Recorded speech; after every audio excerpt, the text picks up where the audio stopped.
I want you to imagine something. Imagine being born into silence. No lullabies. No laughter.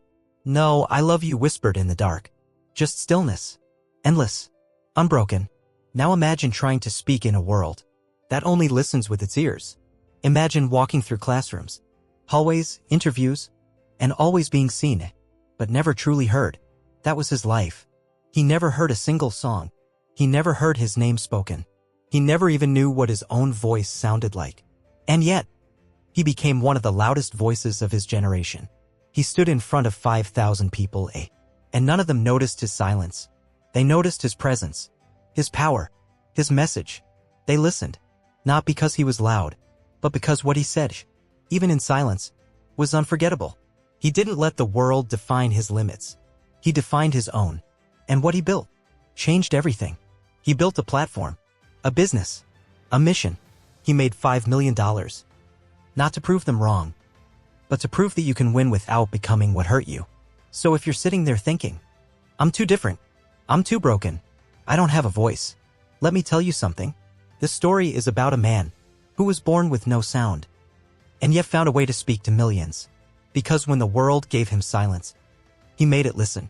And now it's your turn to hear his story, to feel every word, and maybe, just maybe, to find the strength to speak your own. He came into the world like any other child, with a cry, but he didn't hear it. The doctors didn't know at first. He looked healthy. He smiled. He grabbed his mother's finger. But when the loud noises came, the slamming doors, the machines, the chaos of life around him, he didn't flinch. They clapped behind his head. Nothing. They rang bells. Nothing. By the third month, his mother already knew. A mother always knows. And when the diagnosis came, it felt like a sentence. Profound congenital hearing loss. He will never hear a sound. She broke down, not because she loved him any less, but because she feared for the world he would face.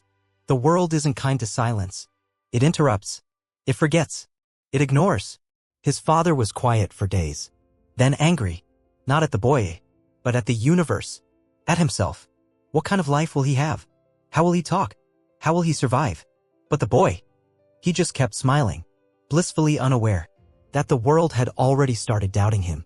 No one knew that inside this small, still child, a fire had already begun to form. Even if he couldn't hear a single sound, he would learn to move the world in other ways. But not yet. First came the years of learning. To live without hearing. To watch instead of listen. To guess instead of ask. Imagine being 3 years old. Seeing your parents speak, and not understanding why their mouths moved. But nothing ever reached you. Imagine the frustration, the confusion, the loneliness. Imagine a world where you are loved deeply, but feel like a stranger in every room. That was his world. He didn't grow up in darkness. He grew up in quiet misunderstanding. But even then, in the middle of silence, there was a rhythm inside him. He couldn't hear the world. But one day, the world would hear him. There's a moment when every child realizes they're different. For him, that moment came early. Preschool, tiny desks, colorful walls, noise. He saw mouths moving, hands clapping, kids laughing, but none of it made sense. He couldn't hear the songs, couldn't follow the games, couldn't understand why everyone else moved with such rhythm. While he stood still, he tried to copy, to smile when others smiled, to laugh when others laughed, but he always came in a beat too late. The teacher was kind at first, used simple gestures, pointed a lot, but when he didn't respond fast enough, her patience turned into pity, and pity turned into frustration. One day she snapped. He's not trying, she said. He just sits there. She didn't know. He was trying harder than anyone in that room. He was trying to understand a language he'd never heard. The other kids noticed. They started whispering, then mimicking.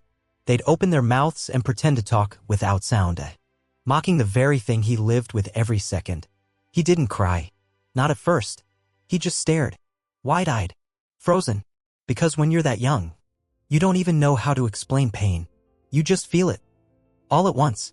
And that night, for the first time in his life, he refused to go back. His mom found him curled up in the closet, small hands over his face. No sound, no tears, just silence, the kind that screams. And when she pulled him out, held him close, signed to him, why? He wrote 2 words on a piece of paper, I'm broken. Let that sit for a second. A 5-year-old boy. Believing he's broken. Not because of what he is, but because of how the world made him feel. But here's the thing. Inside that fear, inside that shame, something else was born. He didn't have words for it yet. Couldn't describe it. But it was there. A fire. A voice. A refusal. And though the world hadn't heard him yet, one day, it would. There are words that lift. And there are words that bury. He was 6 the first time he heard it. Not with his ears, but with his eyes. His mother sat across from the school counselor. He sat beside her, small legs dangling off the chair. He couldn't hear the conversation, but he could feel it. The tight jaw, the crossed arms, the way the counselor leaned in like she was delivering bad news. She delivered 100 times before. You need to understand something, she said. He'll never live a normal life. His mother shook her head. He's just a boy. He's smart. Smart doesn't matter if he can't communicate. He'll never keep up. He'll never get a real job. He'll always need assistance. That was the word. Assistance. It landed like a verdict. Later that day, he asked his mom what they were talking about. She signed slowly, hesitantly, but he saw it in her eyes. Before she even finished. They didn't believe in him. Not really. They believed in managing him, in accommodating him, in placing him in a special program, where he wouldn't slow the others down. He nodded, then went to his room, and started writing. Not words yet, just shapes, lines, thoughts he couldn't speak, but had to let out somehow. Because inside, he was boiling. He couldn't scream. He couldn't argue. But he could feel. And what he felt was fire. The next week, a speech therapist said the same thing. Let's focus on life skills. He won't speak. He won't write like the others. Let's be realistic. But he had already made a choice. If they won't expect anything from me, I'll give them everything they never saw coming. That was the moment. The moment the world's doubt became his motivation. Not to prove them wrong, but to prove himself right. Because sometimes, the most powerful voice comes from someone the world never even thought to listen to. People think silence is emptiness. But for him, silence was full of detail. While other kids listened to words, he watched faces. While they heard laughter, he read body language. He didn't hear tone, he felt energy. He became a master observer. Because he had to be. He could tell when someone was lying, just from the way their eyes shifted. He could sense sadness before a single tear appeared. He didn't need volume to feel presence. He didn't need music to feel rhythm. In class, he watched lips. He memorized movement, the way the teacher pointed, paced, scribbled. To others, it was background. To him, it was everything. He wasn't behind. He was learning a different way. The world said, he doesn't understand. But they were wrong. He understood more than anyone. He saw what most people missed. The clenched fists under desks. The smiles that didn't reach the eyes. The pauses between words. That said more than the words themselves. And in all that quiet, he started building his voice. Not with sound. Not yet. But with insight. With understanding. With depth. The silence didn't steal his mind. It sharpened it. The silence didn't close the world. It forced him to find his own door in. And day by day, gesture by gesture, thought by thought, he began preparing to speak in a language deeper than sound. A language of truth, of raw emotion, of clarity. Because sometimes the people who hear the least see the most. By the time he was 11, the silence wasn't peaceful anymore. It was heavy, loud in its own way, and filled with pressure. People smiled at him, but they didn't listen. They nodded, but they didn't see. Every time he tried to express himself, through writing, gestures, or drawings, someone interrupted. Someone simplified. Someone said, "That's cute. He's trying." He wasn't trying. He was speaking. They just weren't hearing. And so, he stopped. Stopped drawing. Stopped signing. Stopped meeting their eyes. His world went from quiet to locked. He walked the halls with his head down. Stopped raising his hand. Stopped responding. He sat in the back, arms crossed, face blank. But inside, a storm. He was angry, not just at them, at life. Why him? Why this? Why a voice that no one could hear? He started pushing people away, even the few who tried to get close. He skipped therapy, ignored his notebooks, stared at ceilings, wondering what the point was. And you know what? That's okay, because we don't grow in a straight line. Sometimes we fall. Sometimes we disappear. Sometimes the fire inside burns so hot, we have no idea where to send the heat. But something beautiful was happening beneath the surface. Even as he shut down on the outside, his mind was building. He started to watch differently. He didn't draw anymore, but he imagined more vividly than ever. He didn't sign it, but his hands twitched with expression. He didn't speak but he was storing every word he'd ever wanted to say. Because sometimes, the most powerful messages are born in total silence. And when that storm finally broke, when he was ready to rise, he wasn't just a boy with emotions anymore. He was a man with a mission. But for now, he sat in that silence, burning, waiting, becoming. He was 12 when someone finally stayed. Not a therapist, not a teacher, not a parent, just a kid. His name was Caleb, transfer student, new to the school, new to everything. While others avoided him, Caleb sat beside him at lunch, day after day. No pressure, no questions, just quiet presence. At first, he thought it was a mistake, that eventually Caleb would realize it. He doesn't talk. He's different. But Caleb never moved. Instead, one afternoon, he pulled out a notebook and wrote, "I don't talk much either. Want to hang out?" That was it. Simple, unassuming, human. He stared at the words, not sure what to feel. Then, he smiled. For the first time in months, he smiled like he meant it. From that day on, things changed. They communicated through drawings, notes, expressions, shoulder shrugs, eye rolls. Their friendship wasn't loud. It didn't need to be.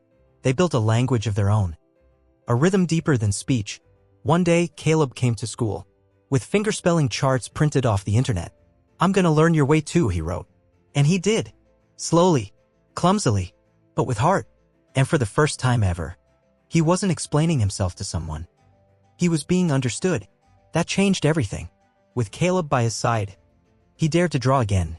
He started journaling, started exploring emotions he never knew how to name. Caleb didn't fix him. He didn't have to. He just showed up, listened, stayed. And sometimes, that's all it takes to pull someone out of the dark. Not answers, not advice, just presence. The kind that says, "You don't have to talk. I'm already here." He couldn't speak, but he could write. And that changed everything. It started with a journal Caleb gave him. Black cover, blank pages, no expectations, no lines, just space. He opened it one night, sat by the window, and stared at the first page, like it was staring back at him. Then he picked up the pen and wrote a single word. Angry, then another. Alone, then a sentence. "I don't know what it's like to be heard." The words weren't pretty, weren't poetic. They were raw, ugly, real. And for the first time in his life, they were his. He didn't stop. Every night, he poured himself into that journal. Memories, moments, dreams, questions, pages soaked in emotion that had nowhere else to go. When he was sad, he wrote. When he was furious, he wrote. When he felt nothing, he wrote that too. Because writing didn't require permission. It didn't require volume. It didn't require anyone to understand in real time. It just required truth. And in that truth, he found release. Then something unexpected happened. He shared a page with Caleb. A short paragraph. A thought about how people look at him like he's invisible.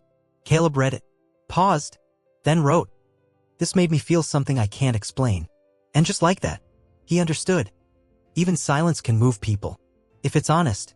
So he wrote more, and more. Soon he was crafting stories, turning thoughts into scenes, feelings into characters, pain into power. Not for grades, not for school, for survival, for connection, for healing. Because that pen, that journal, they became his voice. And slowly, page by page, he started speaking louder than anyone ever expected. It was just an assignment. Write a personal story, the teacher said. One page, something that matters to you. For most students, it was a chore, an easy a way to kill 45 minutes. But for him, it was an opportunity. He didn't rush it. He didn't write what was expected. He didn't hold back. Instead, he opened the journal and began to translate his world. He wrote about a day when he stood in the middle of a birthday party and felt like a ghost, surrounded by laughter, but not part of it. Watching everyone talk, without a single word reaching him. He described the frustration of not knowing if people were laughing with him or at him, the ache of seeing his mother cry behind closed doors because she didn't know how to help him, the loneliness of silence in a room full of sound. He didn't try to make it poetic. He made it true. When he handed it in, he didn't expect anything. He wasn't looking for praise. He just wanted it off his chest. The next day, the teacher called him after class. She held the paper in her hand, creased from how many times she'd read it. Her voice shook. Her eyes were glassy. "I've been teaching for 15 years, she said, and no student has ever written something that made me cry until now." He blinked. Didn't know what to do. Didn't know what to say. So she said it for him. "You have a voice. Don't ever stop using it." In that moment, something shifted. He realized that his pain, his truth, had power. Not to hurt, but to heal. Not to scream, but to connect. That one page wasn't just an assignment. It was a key, a signal, a beginning. The world had finally responded. And it didn't say, "Poor kid." It said, "We hear you." And that changed everything. Because now he knew. He didn't need sound to make people feel. The first time he uploaded a video, he was terrified. It was just him. A camera, a blank wall, a caption that read, "This is my voice, even if you don't hear it." No fancy editing, no music, no clickbait, just silence and subtitles. He looked into the lens like it was a stranger, paused, then began to sign, not to impress, not to go viral, to be seen, for real. He told a short story about the day someone laughed at him for not reacting to a joke. He described how it felt to be the only one in the room who didn't laugh, not because he didn't want to, but because he couldn't. The video was 2 minutes long. He closed the laptop and didn't check the views for 3 days. When he finally did, it had 74 people. Not millions, but more than zero, more than ever before. Then came the comments. "I've never thought about what that must feel like. Thank you for sharing this. You just made me cry." And for the first time in his life, he saw something incredible. People were listening, even when he wasn't speaking. So he made another video, and another. Sometimes he signed, sometimes he wrote, sometimes he just stared into the camera and let the text on screen do the talking. And slowly, his channel grew, not because of trends, not because of algorithms, but because of truth. People weren't following a brand. They were following a soul. He spoke to pain, to difference, to silence, and people responded. Because deep down, everyone's been unheard. Everyone's felt invisible. And he was proving something no one expected. You don't need a voice to start a conversation. You just need courage. It was a small auditorium, college campus, 100 seats, foldable chairs, cheap lighting. But for him, it was Madison Square Garden, because this was the first time he'd ever stood in front of people, with nothing between them. No screen, no edit button, just him. And the eyes watching. He wasn't invited by a big organization, just a student group that saw his videos and said, "We'd love to hear from you, even if you don't speak." He almost said no. The fear? Crushing. What if they don't get it? What if they laugh? What if I freeze? But something inside him whispered, "You've come too far to stay behind the screen forever." So he went. He walked onto that stage with a trembling chest, a tablet in hand, and a screen behind him. He looked at the audience. Notebooks in laps, heads tilted, waiting. And then he signed. No sound, just movement. The screen behind him translated his hands, sentence by sentence. "I've never heard music, but I've seen people cry when it plays. I've never heard applause, but I know when someone claps with their soul. You don't need sound to feel seen. You need someone who listens." The room? Silent, not because they were confused, but because they were locked in, eyes wide, breaths held. People didn't check their phones. They didn't whisper. They watched. They listened. They felt. And when he finished, when the final line flashed behind him, "Thank you for hearing me," the room exploded. Standing ovation. Not out of politeness, out of reverence. He didn't hear it, but he saw the faces, the tears, the hands in the air. And for the first time in his life, he felt loud. Not because of volume, because of impact. Because that night, he proved something powerful. When your story is real, your silence becomes Unforgettable. The clip went viral. Not just the full speech, but one short 8-second clip where he looked up, took a breath, and signed the word. Enough. The screen flashed with the caption, "I'm done being quiet." People shared it everywhere. TikTok, Instagram, Reels, Twitter. At first, it was magic. Comments flooded in. This gave me chills. I've never felt so seen. He says more with his hands than most do with words. But then, the internet did what the internet always does. Someone remixed the clip, added loud auto-tuned pop, cut it into a dance meme. Then came the reaction videos. People imitating his signing. But not with respect. With mockery. A celebrity reposted the clip with the caption, "When your mom tells you no McDonald's," loudly crying face. 10 million views. Laughter in the comments. He was trending. Not as a voice, as a joke. And it crushed him. Because this time, the world heard him, but not the way he hoped. He stayed offline for days. Weeks. He didn't respond to messages. Didn't touch the camera. Didn't open his notebook. He was angry. Hurt. Ashamed. Not of what he'd said, but of how easily people turned meaning into mockery. He told Caleb, "Maybe I'm not meant for this. Maybe my silence is better kept." But Caleb looked at him and said, "Do you know how many people saw the full video and cried? Do you know how many messages you got? From deaf kids who finally felt powerful. Don't let the loudest joke drown out the quietest truth." And that line woke him back up, because deep down, he knew the moment people listen, they'll also laugh, doubt, mock. That's part of being real. You want to make impact? You have to walk through the noise.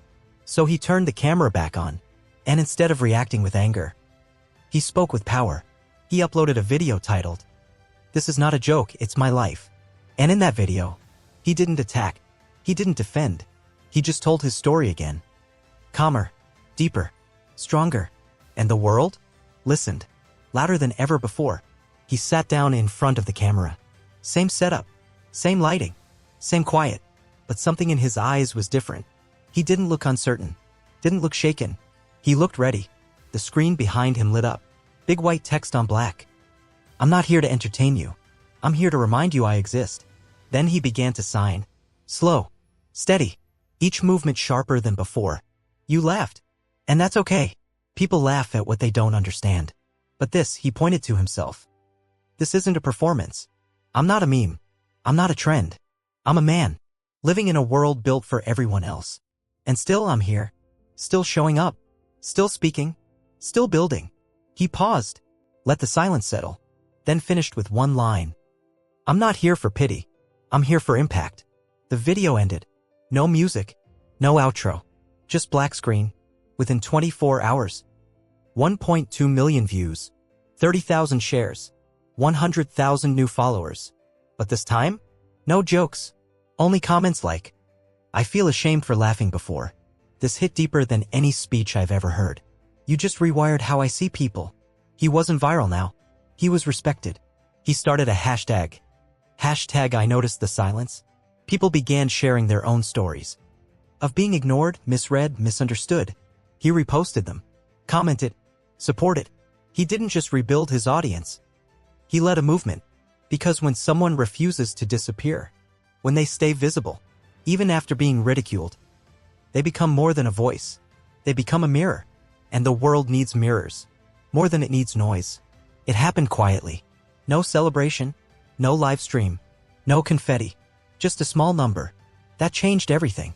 100,000. A plaque would come later. But that number? It wasn't just followers. It was proof. Proof that his silence had become a signal. He looked at the screen for a long time. Not with pride, but with disbelief. How did this happen? He didn't scream. Didn't dance. He just opened his journal and wrote one line. "If this many people are listening, I better say something that matters." So he shifted. No more 1-minute clips. He started making full episodes. Topics that hit deep. How to survive in a world that doesn't wait for you. The difference between being heard and being seen. What silence taught me about strength. He created a small home studio. Camera. Lighting. Black backdrop. Simple. Focused. Real. Then came the messages. From parents. From teachers. From kids who had never heard their own names, but finally felt like someone was speaking to them. And he answered. Everyone. Late nights. Hand cramps. Eye strain. Didn't matter. Because now, he wasn't doing this just for himself. He was doing it for everyone, who still sat in silence and thought no one noticed. He brought in help. Caleb became his manager, his editor, his hype man. Then came subtitles in other languages, guest creators, a sign language interpreter for voice-only videos. He wasn't just growing. He was building. Not a brand, a bridge. He launched a newsletter, a mentorship program, free resources for deaf kids around the world. And through it all, he kept signing, kept writing, kept showing up. Because impact isn't about being loud. It's about being consistent. And while others chase trends, he stayed true to his voice, to his story, to his mission. The email subject line read, TEDx invitation, are you interested? He stared at it for minutes, then reread it twice. TEDx, the red circle, the stage, the mic he wouldn't need. They saw his work. They believed in the message. And now, they were offering him the moment so many only dream of. At first, he panicked. How do I deliver a TED Talk without a voice? But then he remembered. His silence had always been his superpower. So he said yes. For weeks, he prepared. He didn't rehearse lines. He crafted moments, visuals, words on screen, gestures that didn't just say something. They felt something. He worked with a lighting designer, a motion artist, a small team of interpreters and editors. This wasn't just a speech. It was a story, told with the body, read with the heart. The day arrived. The auditorium was full. 700 people. Cameras. Spotlights. Silence. He walked onto the stage alone. No introduction. No narrator. Just him. Standing in that red circle. Face calm. Eyes burning. Behind him, the screen lit up. I've never heard a single word in my life. But today you're going to feel everything I've ever wanted to say. And then he began. He signed. Slow. Controlled. Precise. Behind him, every motion turned into words. But the gestures were more powerful than the text. He told of isolation. Of labels. Of the moment he wrote, I'm broken at age 5. Of the first time someone stayed. He told them about YouTube. About ridicule. About rising anyway. He ended with this. You don't need sound to make noise. You don't need a voice to speak truth. And you don't need to be like anyone else. To be the one they never forget. The lights dimmed. He lowered his hands. Looked at the audience. A second passed. Then another. Then thunder. Applause that shook the floor. People stood, many in tears. Some didn't even know why. They just felt it. It was the kind of standing ovation that comes not from the brain, but from the soul. The talk went live on YouTube the next day. Within 48 hours. 3.5 million views. Headlines followed. The most powerful TED Talk. Without a word, he changed the game silently. You need to watch this and then rethink everything. And just like that, he wasn't just a story anymore. He was a symbol. It started with a single email. Subject line. Because of you. I spoke. Inside, a video attachment. He opened it. A teenage girl. Sitting on her bed. Trembling hands. Eyes red. She looked into the camera and signed. I never told anyone I was deaf. I was ashamed. Then I watched your TED Talk. And I cried for 2 hours. Yesterday, I signed in front of my entire class. And they clapped. You gave me that moment. You gave me my voice. He sat frozen. Tears welled up. Not out of sadness. Out of something deeper. Purpose. 5,000 people. Every seat. Filled. They came from cities, towns, schools, clinics. They flew in from other countries. Some came alone. Some brought their children. Some came because they were deaf. Some came because they were lost. They all came for one reason. To hear a man who had never heard anything. Backstage, he stood in silence. Eyes closed. Breathing steady. The lights dimmed. A single spotlight hit the stage. The announcer didn't speak. The screen behind him simply read. He never heard applause. But tonight, we'll let him feel it. The crowd rose as one. 5,000 people. On their feet. Before he even stepped out, he walked into the light. No mic. No music. Just presence. He stood. Alone. Powerful. Still. Then lifted his hands. And began. Every gesture was magnified on giant screens. Every word signed with conviction. Every pause, a heartbeat shared across the room. He didn't tell them what to do. He told them what he lived. I never heard my name. So I built a life where the world couldn't ignore it. I never heard I'm proud of you. So I learned to be proud of myself. I didn't grow up with sound eye, but I'm here to make noise. And when he signed the final words, you don't have to hear the world to change it. The silence that followed was louder than thunder. Then, a wave, applause, stomping feet, raised hands, tears, joy, unity. He couldn't hear it, but he felt it. The vibration in the floor, the tears on faces, the hands reaching toward him. He closed his eyes, and for the first time in his life, he didn't feel like the quiet one. He felt like the one everyone was listening to. After the stadium, the world responded, not with just applause, but with action. The TEDx talk, the YouTube channel, the arena with 5,000 hearts beating in sync. It all came together and exploded. In the next 30 days, he launched a platform, not a product, a mission. He called it Louder Than Sound. It started with a digital course, how to speak when you have no voice. He didn't teach public speaking. He taught people how to tell their truth. Raw, honest, uncomfortable, and powerful. Then came the book, a memoir written not in chapters, but in 100 short messages to his younger self. Then came the interviews, the brand partnerships, the licensing of his video library for schools, the streaming deal for a docu-series. It wasn't just inspiration. It was impact. It was infrastructure. And in 30 days, $5 million. He didn't scream about it, didn't flash it, didn't buy cars. He smiled, closed the laptop, and whispered to himself, now I can help them all. He hired a team, sign language instructors, therapists, writers, young people from the deaf community who'd been overlooked for years. He opened a scholarship fund for kids born into silence, but dreaming loud. He launched school programs to teach sign language as a first language, not an optional one. He created jobs, mentorships, safe spaces, and every time someone asked, what's your business model? He'd smile and say, I sell truth, because when you live with nothing and fight for everything, the world doesn't just pay attention, it invests. And the beauty? He never chased the money. He just told his story, and the story paid for everything. With every dollar that came in, he asked himself one question.